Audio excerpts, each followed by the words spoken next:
Em nome do Pai, do Filho e do Espírito Santo. Amém.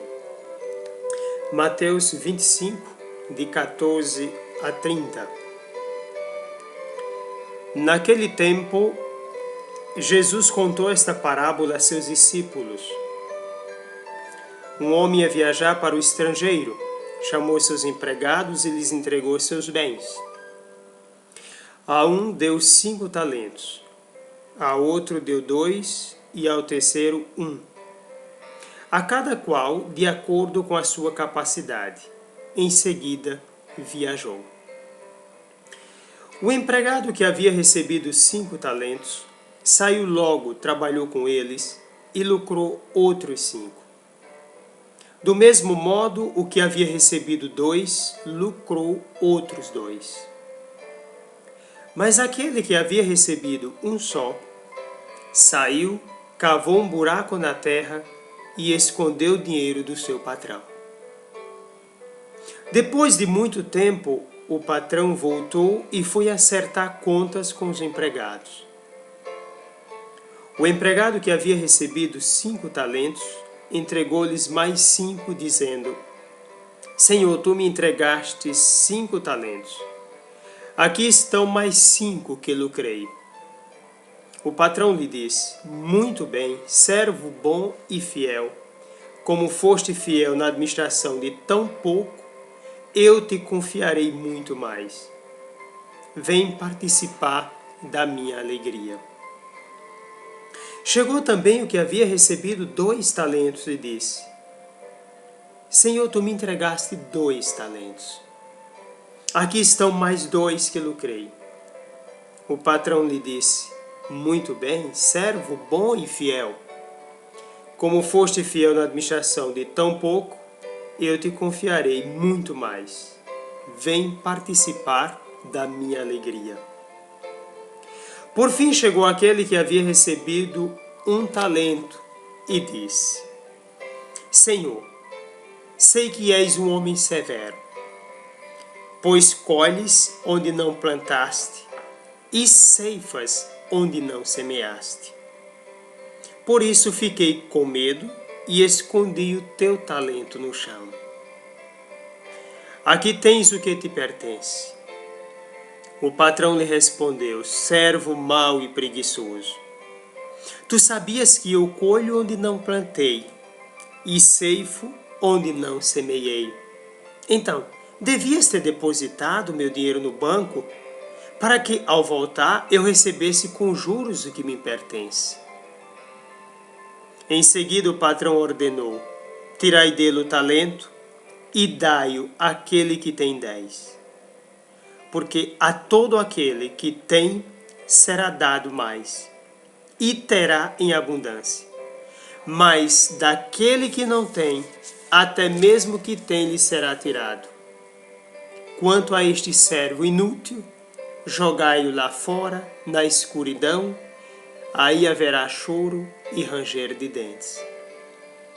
Palavra da salvação, glória a vós, Senhor.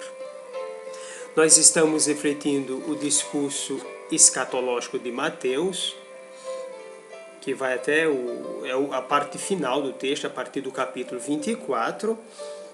No capítulo 26 começa já a questão da paixão, tudo que envolve a paixão.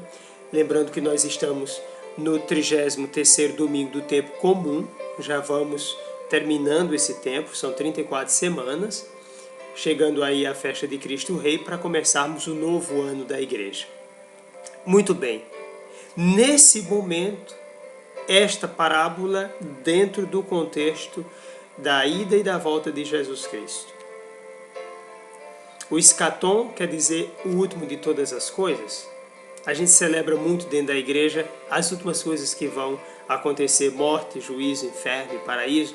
Bom, isso era uma forma de se dizer, hoje se diz muito o último de todas as coisas. Nós somos criados para Deus, então caminhamos para esse Deus que é o último de todas as coisas. Muito bem, nós não vamos nos deter nesse ponto, mas entrar nesse texto do Evangelho, pelo menos uma reflexão para nos ajudar nesta semana. Aqui uma palavra que vamos destacar logo, a palavra talentos. Um talento equivale a 34 quilos de ouro. Não, mas lembrando que aqui é uma parábola, Jesus Cristo está querendo transmitir uma grande lição para a sua igreja, para todos os seus seguidores.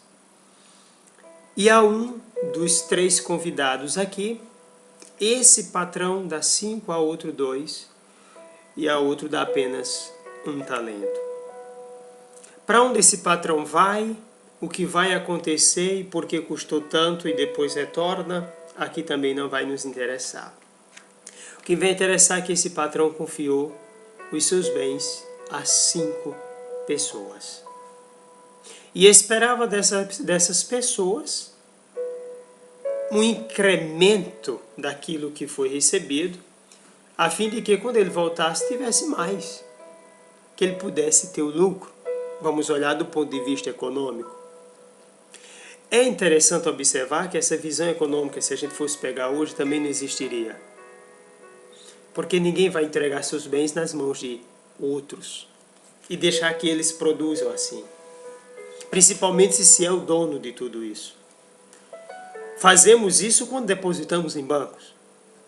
Mas quando temos o banco, não é assim não. Mas só que Jesus não está preocupado com isso.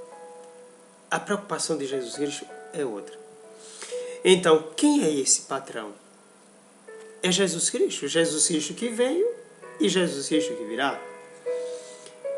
E quem são esses que receberam os bens? Os seus discípulos. Receberam os talentos. 2 devolveram com lucro. O que tinha 5 devolveu 10. O que tinha 2 devolveu 4. Mas a questão toda está naquele que recebeu 1 talento. E aqui nesse de 1 talento, nós vamos refletir 2 coisas importantes. A primeira, o que é esse talento? E a segunda, a visão de Deus que é corrigida aqui nesse texto. Lembrando que não dá para a gente aprofundar tanta coisa, mas pelo menos esses 2 pontos. Primeira coisa, o talento não é tanto aquilo que naturalmente nós temos. Convém a gente fazer aqui uma diferença. Raniero Cantalamessa faz uma meditação sobre esse ponto, no modo como se era visto antes. Uma pessoa inteligente, aquela pessoa também que é hábil em tantas coisas, pessoa que tem facilidades em resolver problemas, uma pessoa capaz de fazer isso ou aquilo. E tantos são os conselhos, principalmente nessa área econômica, você é capaz, vai em frente, você tem capacidade para isso, você tem potência para isso, e você vai lutando, e você acha que o talento está por aí. Na verdade, o que é que está em jogo nessa transmissão da palavra e que deve ser proclamada para o mundo inteiro? É a implantação do reino de Deus. Então, o que é esse que possui o talento? É aquele que, antes de tudo, dá uma resposta consciente a Deus que por primeiro lhe chama. Lembrando que o discípulo é aquele que foi chamado por Deus. O mestre o chama. É iniciativa de Deus. Porque o quer salvo e o quer como instrumento do seu reino, da implantação do seu reino. Então o discípulo é, em primeiro lugar, um chamado da iniciativa de Deus. E ele dá uma resposta a Deus. Então, aquele que vai receber o talento, ele já tem inteligência, naturalmente falando. Ele pode ter já suas habilidades naturais. Agora ele precisa ter a habilidade da fé. Então ele é um chamado, e como chamado, ele tem a graça de Deus para a implantação do reino de Deus. A implantação do reino de Deus, dentro desse contexto, pode ser vista com a dedicação total do discípulo para a realização da vontade do seu mestre. Esse talento é a palavra de Deus. Esse talento são os sacramentos. Esse talento é a caridade que você vive na implantação do reino para o bem de todos. Veja, Deus me chamou, eu me encantei com Ele e agora me coloco à disposição dEle, vivendo no contexto eclesiástico. E aí eu participo dos sacramentos, eu me alimento dos sacramentos, é uma vida de comunhão com Ele. Depois parto para a pregação da palavra e para a implantação do reino, fazendo bem aos outros. Inclusive, ajudando os outros a descobrirem aqueles talentos que a eles foram dados por Deus. Então me coloco dentro da dinâmica do reino de Deus para a implantação do reino, para a salvação de todos e para o bem de todos. Então, com a palavra, com os sacramentos e com a prática da caridade. E por que não dizer vivendo de modo digno as virtudes da nossa fé? A fé, a esperança e a caridade. Colocar isso em prática. Mas aí eu recebo a palavra, repito, eu vivo essa palavra, me alimento dessa palavra nos sacramentos e pratico o bem de tal modo que todo mundo possa conquistar a mesma graça de viver no reino e ser instrumento para que outros possam viver os seus talentos. Então, talento, aqui, já estamos percebendo que não tem nada a ver com aquilo que é natural. Claro que as coisas naturais também são dons de Deus, possuímos isso, mas não é esse o ponto que o Evangelho frisa. Então, já estamos dentro do contexto de Deus, chamados de Deus, eu sou um chamado de Deus, você também é, participamos da Igreja de Deus, formamos o seu corpo, somos todos batizados. Agora precisamos implantar esse reino. Ele virá um dia e vai querer saber dos seus discípulos, vai querer saber da sua igreja, o que foi que ela fez com o talento que recebeu. Nós temos o talento de Deus. Nós somos aquilo que Deus quer, participantes da sua vida, já aqui. Então, o que é que estamos fazendo? O que é que nós estamos fazendo com o dom que Deus nos deu? Por exemplo, o dom do batismo. Eu fui batizado, participo dessa vida nova. O que é que eu estou fazendo? Em vista do reino de Deus, em vista da minha salvação? Será que eu estou parado? É aqui que, por exemplo, entra a correção da visão de Deus. Aquele que recebeu um talento, não colocou avante com medo de perder. Com medo de perder por quê? Porque a visão de Deus dele é muito negativa. O que é que diz o texto bíblico? Vamos pegar o texto bíblico aqui de Mateus 25, de 14 a 30. Mais precisamente o versículo que fala desse último. O que recebeu um talento. Por fim chegou aquele que havia recebido um talento. Mateus 25, 24. E disse: Senhor, sei que és um homem severo, veja a linguagem, pois colhes onde não plantaste e ceifa onde não semeaste. Por isso fiquei com medo e escondi o teu talento no chão. Já esperei. O Deus que eu amo é Pai de misericórdia, é Pai que acolhe, é Pai que abraça. Corrija essa visão de Deus. É o Deus do amor que salva a todos por amor. E em Cristo Deus se manifesta como aquele que dá a vida para a salvação de todos. Ele foi mau. Ele foi castigado. Por quê?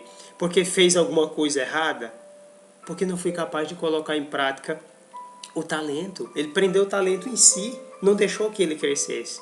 Mas não deixou por quê? Porque a visão de Deus dele era torta, estava errada. E é por isso que muita gente hoje não ama direito, não faz o bem, não se lança no mistério de Deus, porque tem uma visão errada de Deus. Isso pode ser até um tema depois para ser apresentado aqui para você. A visão de Deus. Qual é a visão de Deus que eu tenho? E essa visão muitas vezes me impossibilita de vivê-lo dignamente. Pensa bem, como é que você vê Deus? E a partir dessa visão que você tem de Deus, é que você vai poder trabalhar para Ele ou não. Talvez o Deus que se tenha hoje seja um ídolo, não o Deus de Jesus Cristo da Sagrada Escritura. Vamos descobrir Deus na Sagrada Escritura. Vamos descobrir Deus na Palavra e descobrir o dom que Ele nos deu. Qual foi o dom que Ele te deu? Qual foi o talento que Ele te deu? Descobrindo isso, coloca na missão, coloca na igreja, coloca para o bem de todos. Desça sobre você a bênção do Deus Todo-Poderoso, Pai e Filho e Espírito Santo. Amém. Um forte abraço.